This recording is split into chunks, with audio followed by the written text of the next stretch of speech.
Welcome to knowledge T V Urdu. Video start کرنے سے پہلے اگر آپ نے چینل کو سبسکرائب نہیں کیا تو جلدی سے پہلے چینل کو سبسکرائب کر دیں۔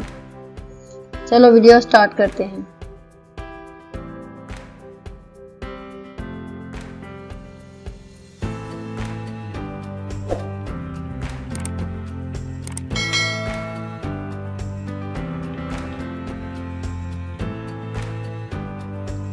مومن نہ تو تن کرنے والا ہوتا ہے اور نہ لعنت کرنے والا اور نہ فحش بکنے والا زبان دراز۔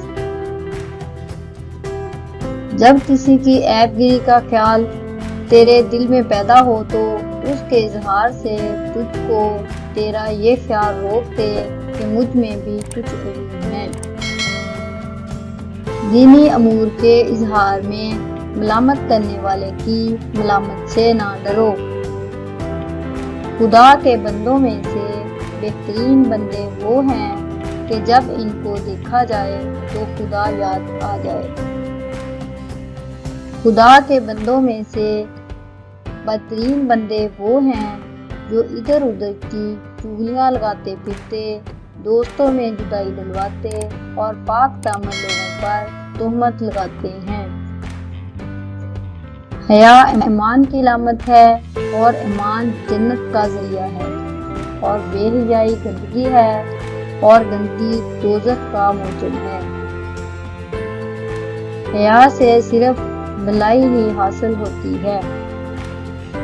حیا اور ایمان دونوں وہاں ملے ہوئے ہیں، جب ایک اٹھا لیا جاتا ہے تو دوسرا بھی اٹھا لیا جاتا ہے۔ میں قیامت کے روز 3 آدمیوں کا مخالف ہوں گا۔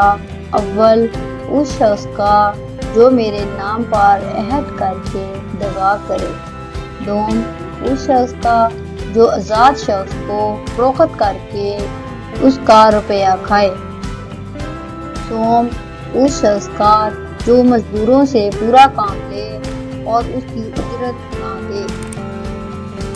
بڑے بڑے گناہوں میں سے ایک بڑا گناہ یہ بھی ہے کہ کوئی شخص اپنے ماں باپ کو گالی دے۔